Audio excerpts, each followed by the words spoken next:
Nearly two-thirds Trump's Iowa supporters say their mind is made up. Former President Donald Trump is not only leading the Republican field in Iowa, he is backed by supporters who express more certitude than his leading opponents, one key metric. Inside the new Des Moines Register poll reveals just how rock-solid Trump's support has become. Overall, 41% of those polled say their mind is made up, with a 54% majority saying they still could be persuaded. That indicates that most Iowans are still shopping around for a favorite candidate 10 weeks before the Iowa caucuses. Time equals 400 Ms. greater than. But among Trump's supporters, 63% say their mind is made up, with only 37% saying they could be persuaded to back another candidate. That is substantially stronger than the hold Trump's two strongest rivals have on their own supporters, in a survey that has them trailing Trump by 27 points. Time equals 400 Ms. greater than. It comes after two televised presidential debates where alternative candidates sparred. Trump skipped both events, and following extensive coverage of Trump's 4 criminal cases and 91 criminal indictments, he has a dominating lead in the poll. And he's got a majority of his supporters saying that they will not change their mind. They are locked in, pollster Jan Selzer told DailyMail.com. That leaves Trump's opponents searching for ways to try to expand the electorate or somehow persuade an estimated 40,000 registered Republicans who have not caucused before to come out and back them. Time equals 400 Ms. greater than. 63% of Donald Trump supporters in a new Iowa poll say their mind is made up. If you want to win this caucus, it looks highly unlikely you're going to persuade the Trump supporters who say they're locked in that they want to change their mind, she said on the day the Des Moines Register, NBC News, Mediacom. Iowa poll was released. For supporters of Ron DeSantis, whose number have been dropping in the poll, just 30% say their mind is made up, with 70% saying they could still be persuaded.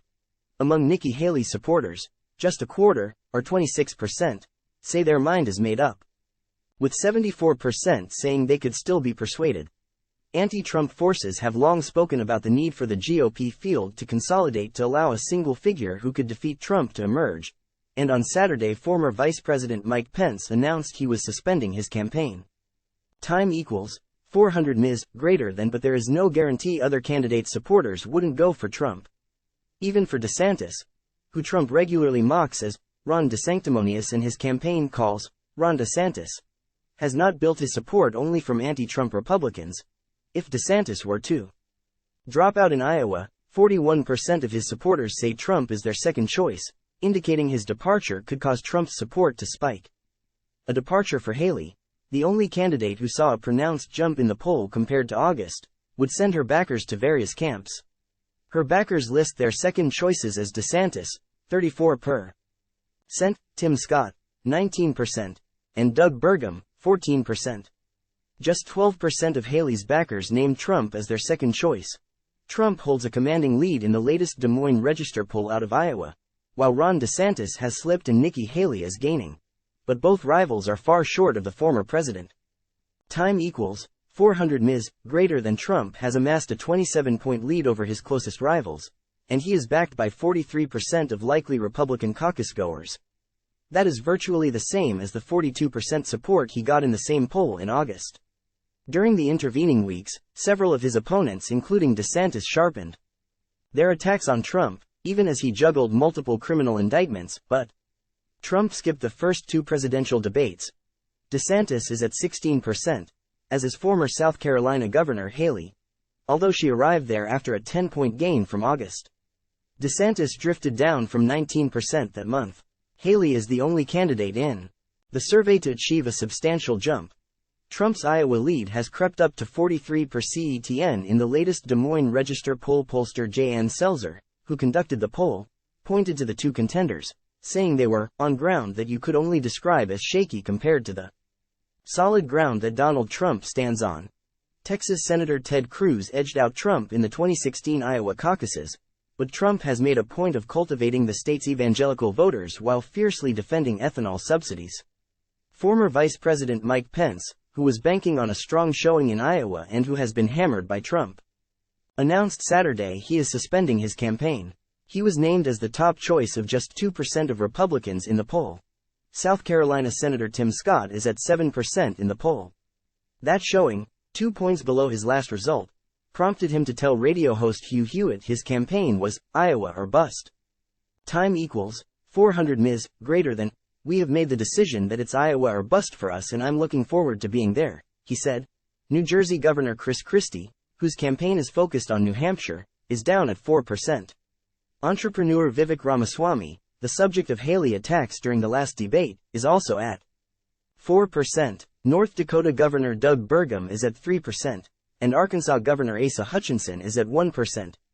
The poll comes after Trump brashly predicted that he will win Iowa's Republican caucuses in January, tossing aside what he called advisors' caution not to overstate expectations. Time equals 400 Ms. greater than the former president's confidence on Sunday came despite the fact he greeted his Iowa audience in Sioux City by the wrong name. He called the location Sioux Falls, which is actually a city in South Dakota. I go around saying of course we're going to win Iowa. My people said you cannot assume that, Trump told his audience. In the ornate Orpheum Theater in Sioux City, Iowa. There's no way Iowa is voting against Trump, he said, noting the economic benefits to farm states from the tariffs his administration imposed on China. Audience members reacts as former President Donald Trump walks off stage after a Commit to Caucus rally. Donald Trump has predicted that he would win Iowa's Republican presidential caucuses in January, tossing aside what he called advisors' caution not to overstate expectations, and yet, when Trump took the stage he gave a hearty hello to a city more than 80 miles north and over the South Dakota state line. He said, "Hello to a place where we've done very well, Sioux Falls. Thank you very much." Several minutes later, he realized the gaffe and corrected himself. It was Trump's 8th campaign event in Iowa in a little more than a month, part of the former president's accelerated fall schedule leading up to the first-in-the-nation caucuses in January. Trump's speech in Sioux City, the heart of GOP-heavy western Iowa, followed events over the past month in eastern and central Iowa, where he has drawn thousands of people as his team has attempted to run a more organized campaign than in 2016. Time equals 400 Ms. greater than. At the time, Trump, a celebrity, real estate mogul, was unfamiliar with the process. While Trump has for months attacked Florida Governor Ron DeSantis, the former president stepped up his criticism Sunday of former United Nations Ambassador Nikki Haley, a member of Trump's cabinet, as she has sparked new curiosity among Iowa Republicans and a bump in polls. Trump mocked Haley, who is also the former governor of South Carolina, for saying after leaving the United Nations post that she would not run for president if Trump also did in 2024. It was Trump's 8th campaign event in Iowa in a little more than a month, part of the former president's accelerated fall schedule leading up to the first-in-the-nation caucuses in January. Crowds listening to Trump speak on Sunday. Trump's speech in Sioux City, the heart of GOP-heavy western Iowa, followed events over the past month in eastern and central Iowa, where he has drawn thousands of people as his team has attempted to run a more organized campaign than in 2016. Merchandise is seen in a vendor tent outside a Trump Commit to Caucus rally using the derogatory nickname, Bird Brawn, for her. He described Haley as a highly overrated person. Trump went on to suggest that a reason he appointed Haley to his cabinet when she was still governor was to help Henry McMaster, then South Carolina's lieutenant governor and a devout Trump supporter, become governor. "I liked it," Trump said. "I got 2 for the price of 1. Trump's more pointed criticism of Haley, centered on not her performance in his cabinet but disloyalty to him, came a day after she criticized him for praising foreign strongmen and warned that his style of chaos, vendettas and drama would be dangerous. Though Haley has used the implied criticism of Trump without naming him for months as she's campaigned in early voting states, Saturday was her sharpest critique of the former president as she spoke before the Republican Jewish Coalition's annual meeting in Las Vegas. Before Trump took the stage in Sioux City, he was endorsed by Ben Carson, a neurosurgeon who unsuccessfully sought the 2016 GOP nomination but who later served in Trump's cabinet as Secretary of Housing and Urban Development. Carson's endorsement might not seem noteworthy as a member of his cabinet.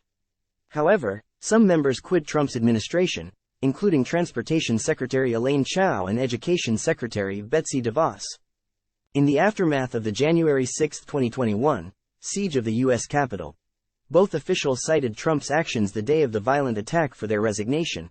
In August, Trump made a grand entrance at Iowa State Fair, overshadowing Ron DeSantis and other contenders for the Republican presidential nomination who were trying to counter the power of the former president.